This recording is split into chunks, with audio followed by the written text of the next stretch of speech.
Welcome to the Gold+ Roundup, the monthly show where we review every free game for PlayStation Plus and games with gold. Apologies for the video quality and audio. Stick with me. First we have Nights into Dreams. This was originally on the Sega Saturn, and honestly it kind of shows. This is backwards compatible for 360 to Xbox One, so you have a generation on a generation on a generation. It's interesting, but it's very Sonic the Hedgehog. It's by the same team that did Sonic the Hedgehog, but it's when they still were kind of figuring out exactly how to do 3D. It's better than Superman 64, but it has a lot of those moments where I feel like that's what I'm playing. And that's a little weird to me. It's an interesting game. It's fun. It's historic. Check it out if you want. We also have Tales from the Borderlands on Xbox One. I really love the Borderlands franchise. I love the environment. I love the mythos, all of that. And this continues to build on that. And you're a worker for the Hyperion Corporation, and it's got Patrick Warburton in it, so it's got to be good. If you played a Telltale game, then you kind of know what you're in for on this. There's a lot of branching dialogue in regards to the story and how you want to take it.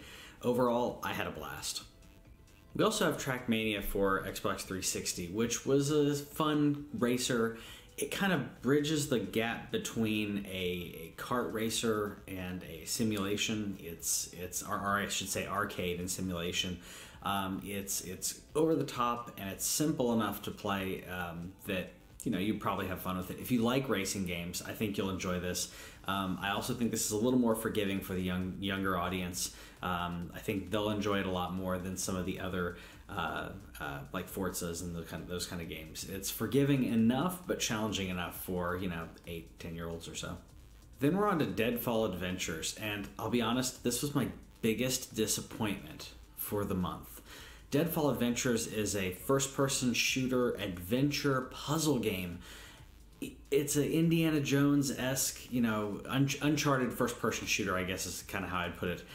It had so much potential. The environments that you're in and the puzzles could have been so good.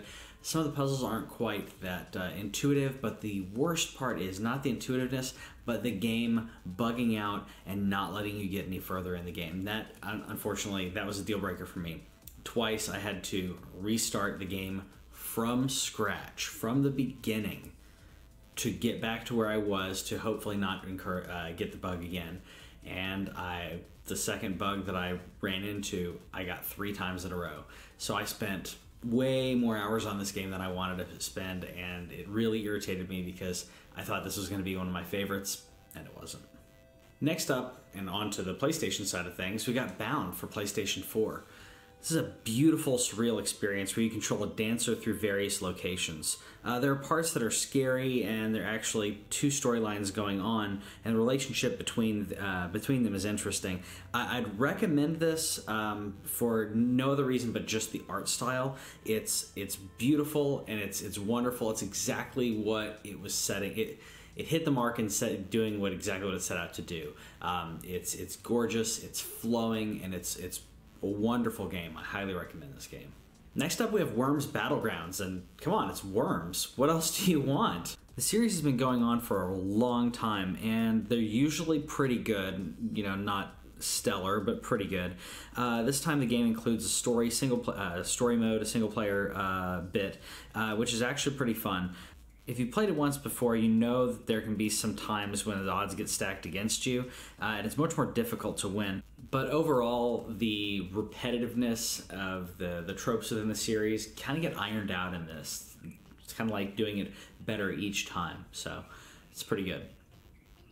Next up we have Archetype Dimensions, which actually contains Archetype 1 and 2 from back in the arcade and Super Nintendo. You can play it with the new graphical art style or the original graphics. Either way, it basically boils down to being towards monetization, which can be incredibly frustrating.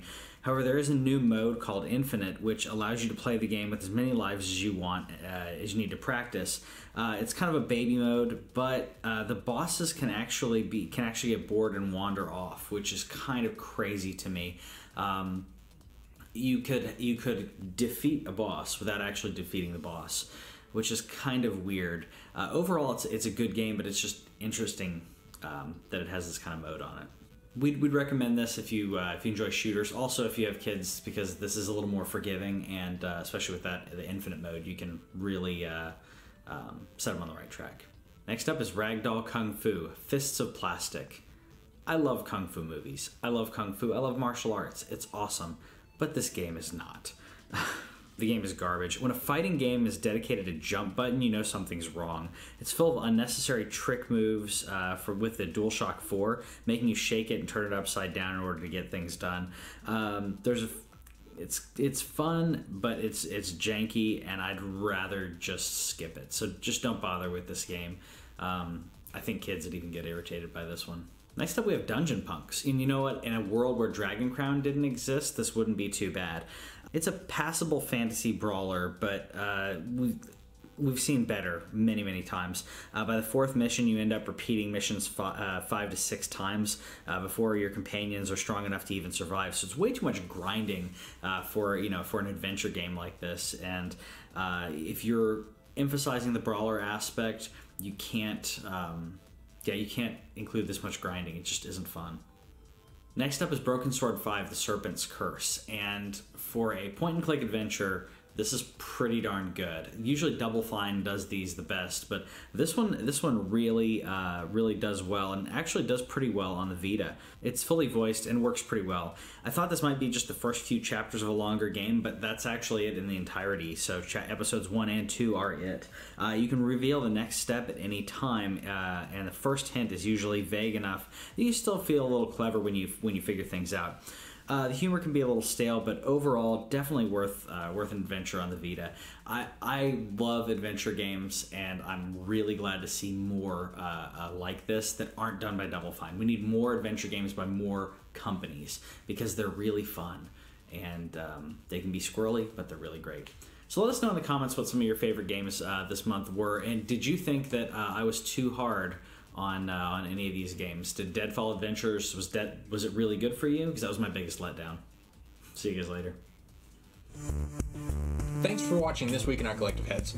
Subscribe over here and click the bell, and that way you'll know about any new videos that we put up, because we put up a lot of gameplay, a lot of stories from games and stuff like that, and gameplay is down here. Yeah, and you got more editorials and news stuff down here. Check it out.